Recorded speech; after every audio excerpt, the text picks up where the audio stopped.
Nooruddin furniture works and interiors, Ramavarapadu, Vijayawada, Andhra Pradesh మరియు హయాత్ నగర్, హైదరాబాద్, తెలంగాణ. ఈరోజు మీకు నేను 3+2 సోఫా రెక్లైనర్ మోడల్ చూపించబోతా ఉన్నాను. ఇది రేపు మార్నింగ్ గుంటూరులోని గోరంట్ల ప్రాంతంలో డెలివరీ ఇవ్వబోతున్నాం. మీకు ఒకసారి చూద్దాం. ఇదిగోండి, ఇది ఒక 3 సీటర్. ఈ 3 సీటర్ సోఫా అంటే రెక్లైనర్ మోడలే కానీ ఇందులో ఎటువంటి రెక్లైనర్ మషిన్ అమర్చబడి లేదు. ఇది ఒక 2 సీటర్.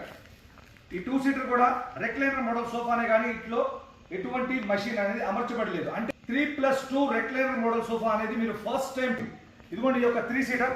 ఈ 3 సీటర్ లో రెక్రాన్ వల్ల మీకు కంఫర్ట్ ఫీల్ అనేది వస్తుంది. ఎందుకంటే సోఫా ఈ మధ్య కాలంలో ఎక్కువ కంఫర్ట్ కావాలి, కస్టమైజ్ కావాలని కస్టమర్స్ కోరుకుంటున్నారు. కాబట్టి మార్కెట్ లో మీకు రేటు తక్కువలో దొరుకుతుంది ఐటమ్, దాంట్లో క్వాలిటీ తక్కువ ఉంటుంది. మా దగ్గర 100% కస్టమైజ్ విత్ 100% క్వాలిటీగా ఫర్నిచర్ ఉంటుంది. కస్టమర్స్ దీన్ని గమనించారు. 2 సీటర్. ఈ 2 సీటర్లో కూడా 2 పర్సన్స్ కంఫర్టబుల్ గా కూర్చోవచ్చు. 3+2 సోఫా అనేది dark brown colour, chocolate brown. ఇది ప్యూర్ లెదర్ కాదు, ఇది ఆర్టిఫిషియల్ లెదర్. కానీ డార్క్ బ్రౌన్ అనేది ప్యూర్ లెదర్ లా అనిపిస్తుంది. ఈ యొక్క 2 సీటర్లు చూశారు కదా, 3+2 చూశారు కదా. ఇందులో మోడల్స్ ఉన్నాయి, కలర్స్ ఉన్నాయి, సైజెస్ ఉన్నాయి. Thank you.